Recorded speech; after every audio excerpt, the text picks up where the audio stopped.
โยนพดแม่หมวกอ่ะ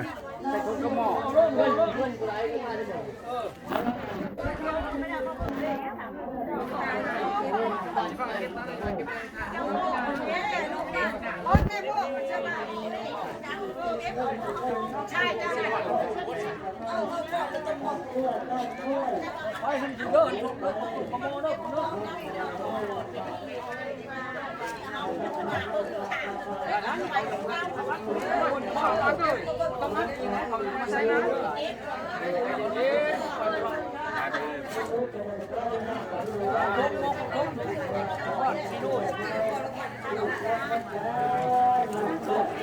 ไปผมมีเงินน้อยก็เปลี่ยนดีก็ได้ผมมีเงินน้อยเปลี่ยนก็ดีก็ได้เด้องาคุดเจ้าเลยกดข้างก่อนเราจะไปอยู่คุณแจมไปอยู่ขนาดนั้นเหรอใช่กดข้างตัวใดนี่กดแดงๆนี่หน่อยนี่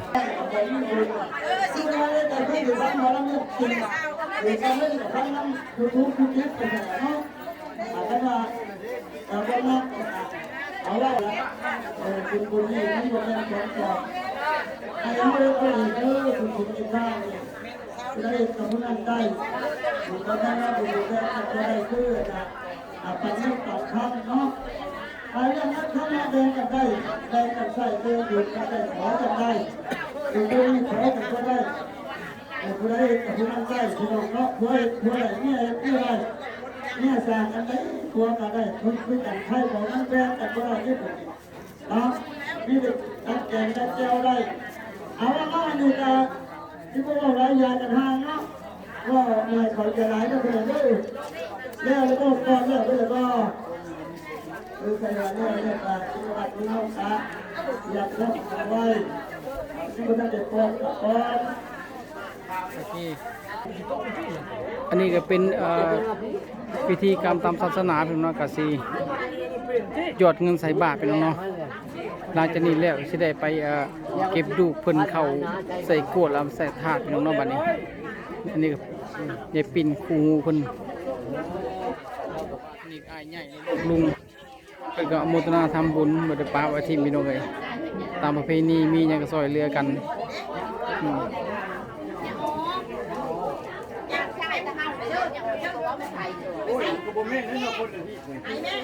ต้นมันก็ดกหนาถือว่าดกหนาไปเนาะ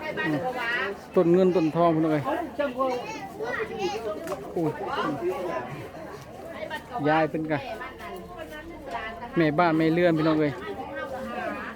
มีเพื่อนพาเฮ็ดพาสร้างเพิ่นเป็นผู้ใหญ่ในหมู่บ้านพี่น้องเพิ่นจะพาเพิ่นจะฮู้ว่าเฮ็ดแบบใดเฮ็ดแบบใดเพิ่นพาเฮ็ดสร้างพี่น้องเนาะอันนี้ก็คือกองบุญเนาะก็สิประมาณนี้พี่น้องเลยอ้าวนี่ก็เป็นแม่ของข้าพเจ้าเองลูกเพิ่นเนาะพี่น้องโอเคเดี๋ยวเราไปเก็บดูเพิ่นพี่น้องบ้านนี้วายาวัญญาปาริเทวนานาตังเวทนาหัตายาเอวะเวทติยัญจโยยัญจโกตาคินาคินาสัพพะมิสุปาริติตาอุปกัมปติโสยติธัมโมจายามิตาจิโกเวทนาปุสะจักตาอุรลาวรัญจามิ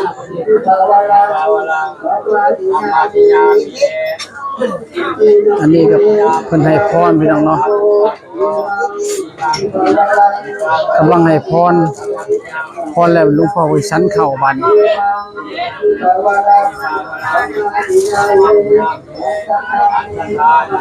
อันนี้ก็เป็นกองบุญพี่น้อง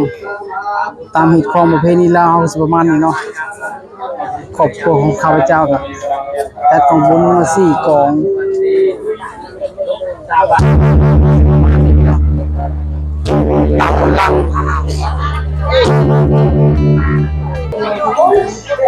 หลังจากหลวงพ่อเพิ่นชั้นเข้าแล้วเฮาก็สิได้ไปปราสาทเนาะก็ไปหาเก็บดูกเก็บหยังเพิ่นเข้าโทเข้ากวดพี่น้องเนาะแล้วก็เอาลงไปใส่ถาดไว้อยู่วัดมัน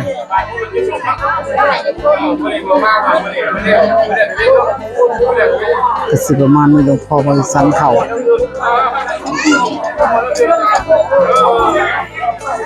อันนี้ก็พี่สาวของข้าพเจ้าเองนี่ก็เปื่อยกบของมันเต็กผ้าอันนี้ก็น้องสาวอันนี้ก็เอื้อยของข้าพเจ้าพี่น้องเอื้อยกบเนาะเอื้อยใหญ่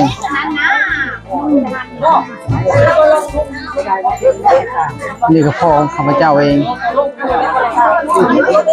นี่แหละแล้วเป็นอะไร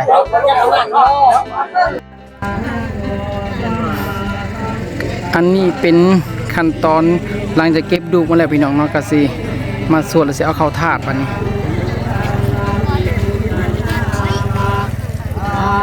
นี่ก็รอพระเพิ่นสวดเนาะนี่ก็ญาติพี่น้องเนาะ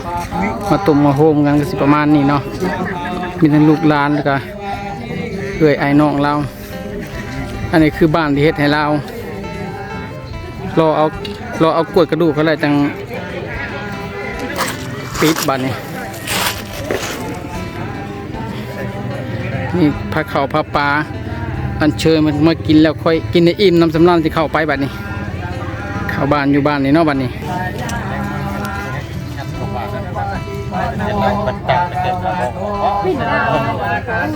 นี่ก็เอ่ยใหญ่เอ่ยกบ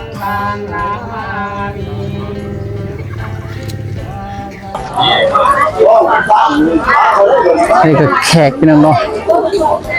นี่เป็นญาติพี่น้องกันทั้งนั้นแหละพี่น้องเลยที่มาซอยงานกันไทยบ้านไทยเมืองมันก็มาอยู่แต่ก็มันก็หลายนะก็จะมาโมมาทานแล้วก็กลับแต่ที่อยู่กันโดนๆจนแล้วกันแล้วงานซอยกันจนแล้วก็ส่วนใหญ่ก็สิเป็นเป็นญาติพี่น้องกันและบ้านใกล้เรือนเคียงพี่น้องเนาะเพิ่นช่วยตัวละตัวช่วยเพิ่นอันนี้คนบ้านกันเองมาตัวนี้เป็นทีมแม่ครัวแล้วบัดนี้ข้างหลังนี่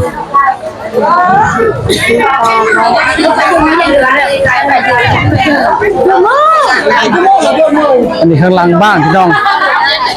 แผนกแม่ครัวทั้งนี้บอกให้แต่กระโปะเสียไหลอยู่บัดนี้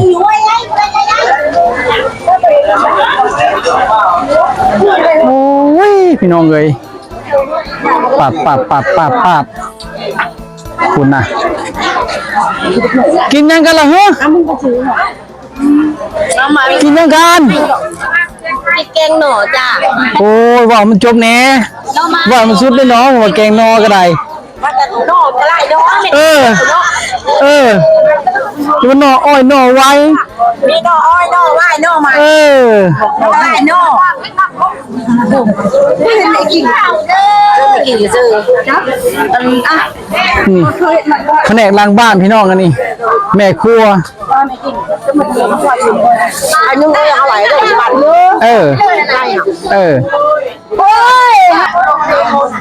อันนี้โซนวัยสารรุ่นพี่น้องเลยโซนวัยสารรุ่นฝั่งนี้ผู้เฒ่าผู้แก่เพิ่นก็มาซอยพี่น้องเลยมาซอยมาสู้มาเฮ็ดเวียกเฮ็ดงานเนาะมาเผามาแฮนกันเบิ่งจนแล้วกันแล้วงานไปแล้วอันนี้เป็นอาของข้าพเจ้าเนาะเสื้อสีน้ำตาลเนาะน้องของพ่อข้าพเจ้าเองนี่อันนี้ทีมเฝ้าของบุญพี่น้องตรงนี้กลุ่มนี้ทีมเฝ้าของบุญชุดนี้เป็นทีมดูแลคนญาติพี่น้องดูแลแขกที่มาร่วมงานเป็นก็สิมาโมประทานเนาะเพิ่นก็สิจัดของสำรวยให้เนาะเป็นของแจกของทานพี่น้องเนาะ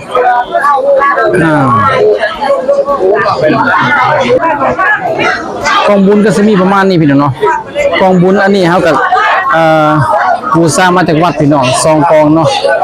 1 2ส่วนกองนั่นซื้อค่าพี่น้องซื้อมาจากตลาดซีโนพี่น้องเนาะแล้วก็อันนั้นกองสุดซื้อค่าคือกันพี่น้องเลย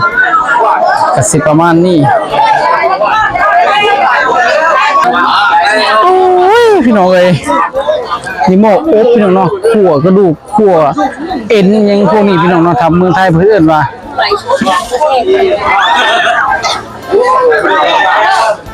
ทีแม่ครัวข้างหลังโอ้เข้าผู้สาวพี่น้องผู้สาวมาจากบ้านเลยเนาะขอสัมภาษณ์ด้วยสาวมีแฟนแล้วบ่โสดโอ้เสียดายเมียยังบ่ตายว่ะโอ้ผู้สาวพี่น้องพี่น้องเลยสาวขึ้นใหม่อายุจักปีได้ล่ะ16บ่นี่ได้ล่ะ16อันนี้ได้ล่ะสาวแดงอายุจักปีล่ะ 16ปอดเด้อ กำลังพร้อมที่จะเป็นแม่พันธุ์พี่น้องใครสนใจก็ติดต่อมาเด้อกำลังน่ารักตัวมูตัวนี้เห็นหน้าเก่งไม่มีอะไรว่าแบบนี้กับป้าตัวดำหน้าเพราะว่าจะลวกไปได้นี่ไทยนั่นก็ประท่านเพิ่นว่าโอ้อันนี้คือมือสังหารไปถึงเนาะอันนี้คือกลุ่มชาวทิศทองเจอมือสังหาร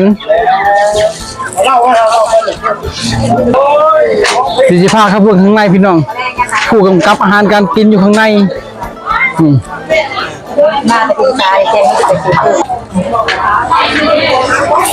อันนี้คือเป็นรูปภาพของครอบครัวเพิ่นเนาะสกรีนมาอยู่ลายเสืออันนี้คุณแม่คนที่เพิ่นเสียที่เฮ็ดบุญให้เพิ่นมื้อนี้แหละแม่ใหม่สุขเจริญรัตน์พี่น้องแม่ของข้าพเจ้าอันนี้ก็น้องสาวเนาะมาจากกรุงเทพพี่น้องมาจัดเฮ็ดงานบุญยังหาแม่นี่ข้างหลังนี่พี่นาเคยนี่สิพาเขาไปเบิ่งอีผู้กำกับอาหารการกินข้างในพี่น้องสบายดีป้ามีแต่ผู้สาวทั้งนี้แม่ฮักเปล่าไม่เด้อเป็นอะไรแซ่บบ่โอ้ขอบคุณพี่น้องขอบคุณบ้านเฮาเด้อสปอร์ตคำเฮ็ดเด้อแซ่บอันนี้ฟักส้มฟักดองพี่น้องเอ้ยมีเบิดเลยฟักดองบ้านเราก็แม่บ่ต้องใส่เกลือเพราะมันเค็มขี้มือพี่น้องต้มก็ไม่ต้องล้างมือไม่ต้องขัดเอาเลยสารพิษบ่ต้องห่วงพี่น้องเอ้ยรับประกันเพียบ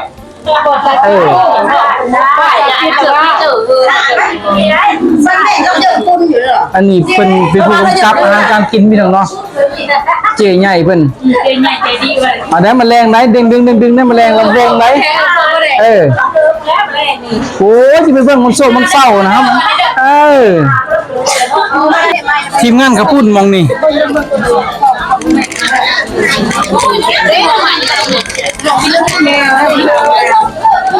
ข้าวปุ้นพี่น้องอันนี้คือเตรียมการเฮ็ดน้ำข้าวปุ้นพี่น้องเนาะคือสิแก้วเนื้อปลานิ่นใส่เนื้อปลานิ่นเฮ็ดพี่น้องเท้าเอาปลาธรรมชาติปลาเลี้ยงมันสิบ่แซ่บซ้ำเนื้อปลานิ่นเนาะต้องซื้อปลาที่เจ้าเลี้ยงมีแขกพี่น้องแขกสวยงานหลายท่านผู้ชมไหมหลังจากกินข้าวเที่ยงลาบงัวโคไก่แล้วซ้ำตำหุ่งต่อบัดนี้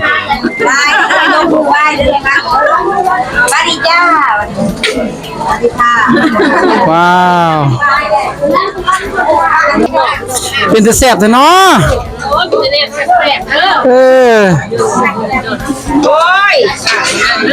โอเคไปเลาะโซนใหม่พี่น้องบัดนี้อันนี้ก็เจ้าภาพเลยพี่น้องเอ้ยเพิ่นก็ได้เฮ็ดน้ำจนแล้วจนทั่วตั้งแต่เริ่มต้นจนจบพี่น้องเอ้ยเพิ่นนี่ก็พี่น้องเป็นผู้ใหญ่ทั้งพี่น้องทั้งแม่พี่น้องเนาะเพิ่นเป็นผู้ใหญ่ผู้หนึ่งที่มาช่วยการช่วยงานก็ขอมุกขอบใจพี่น้องเอ้ยบ่ปาบ่ทิ่มกันนี่พี่น้องบ้านเฮาวิธีแบบลาวๆสิประมาณนี้เนาะมีหยังก็ซอยเหลือเกื้อกูลกันบ่ได้จ้างบ่ได้ว่าพี่น้องซอยกันสองคนก็ว่าอย่างนี้มันเราโกรธกันที่นะแซ่บบ่ส้มไว้ตรงไอ้สมผักอ่ะทีละพันเลยฮะลองดูแซ่บบ่โอ้เป็นมดกระโถยหนึ่งเลยเอาแซ่บอันนี้จะเป็นโต๊ะผู้ใหญ่พี่น้องเนาะอันนี้จะเป็นพวกทหารเพิ่นเนาะพี่น้องนี่หมู่ของพี่เคยแขกเพิ่นมาคือกัน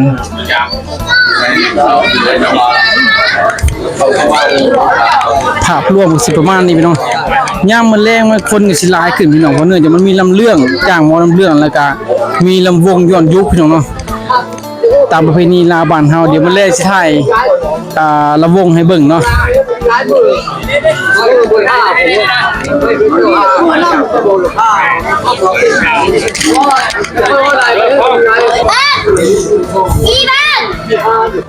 โซนนี้ก็เป็นผู้ใหญ่ในบ้านพี่น้องมีทั้ง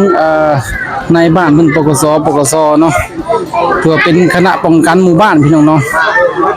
รวมมิตรคณะป้องกันของหมู่บ้านปกสในบ้านทหารบ้านพี่น้องทหารบ้านตำรวจบ้านน่าจะเป็นเมืองไทยเป็นเอิ้นว่าเป็นตำรวจบ้านโซนนี้ก็ขี้เหล้าประจำหมู่บ้านพี่น้องเอ้ยผู้ ผู้ใหญ่สายแข็งนั่นนี่สายยาคอแป๊บเดียวง่ายท่วนเจอยกโป้เข้าไปอ้าวนี่อันนี้โต๊ะใหญ่พี่น้องอันนี้ก็พี่น้องอ้ายน้องก็พี่น้องอันนี้ก็ลูกลุงอันนี้ก็อ้ายแท้ๆแม่เดียวกันนี่แหละอันนี้ก็หัวหน้าใหญ่เพิ่นนั่นนี่ผู้ควบคุมเครื่องเสียงนั่นนี่วงดนตรีเพิ่น